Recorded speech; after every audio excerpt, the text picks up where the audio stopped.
kok ngerokok, setiap satu hisapan itu mendapatkan pahala. Percaya ora? Kok iso Gus? Satu hisapan satu pahala nggih. Mulakno tirunan. Sak hisapan ngene iki aku apa mur nyebul koyo sampean boten. Sak hisapan ngene iki. Ngebeluk.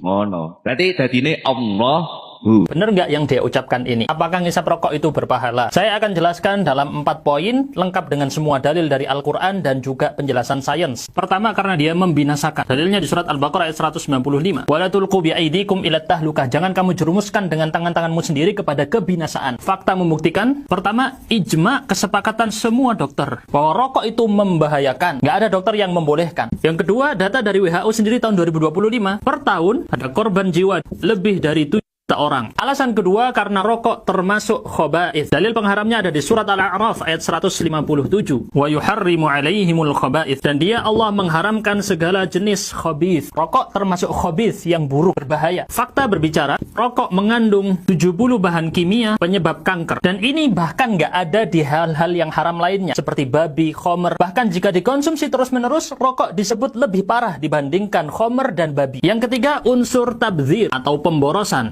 Dalil pengharamnya ada di surat Al-Isra ayat 26-27. Larangan membuang-buang harta. Karena yang membuang harta termasuk dari saudaranya syaitan. Fakta membuktikan dari data BPS tahun 2023. Di rumah tangga orang miskin, mereka habiskan 12% pengeluaran untuk rokok. Sedangkan hanya 3% untuk pendidikan anak. 4 kali lipat dari biaya pendidikan. Bahkan PDPI mengatakan bahwa kerugian yang dicapai oleh negara gara-gara rokok adalah 288 triliun. Ini membantah bagi yang mengatakan rokok tetap memberi penghasilan. Kenyataannya malah rugi. Yang keempat, karena membahayakan orang lain. Dalilnya jelas hadis riwayat Ibnu Majah. Bahwa Nabi bersabda, la darara wa la dirar. Tidak boleh membahayakan diri sendiri dan tidak boleh membahayakan orang lain. Fakta membuktikan dari data WHO dan PMC, sekitar 1,2-1,6 juta orang meninggal sebagai perokok pasif. Mereka menghirup dari udara rokok orang lain, bukan ngirupnya sendiri. Dan ini terjadi setiap tahun. Lalu bagaimana fatwa ulama tentang rokok ini sendiri? Fatwa MUI nomor 11 tahun 2009 menyatakan haram untuk anak-anak, remaja, dan wanita hamil. Dan juga haram di tempat-tempat publik. MUI masih belum mengharamkan secara mutlak. Berbeda dengan Tarjih Muhammadiyah. Pada tahun 2010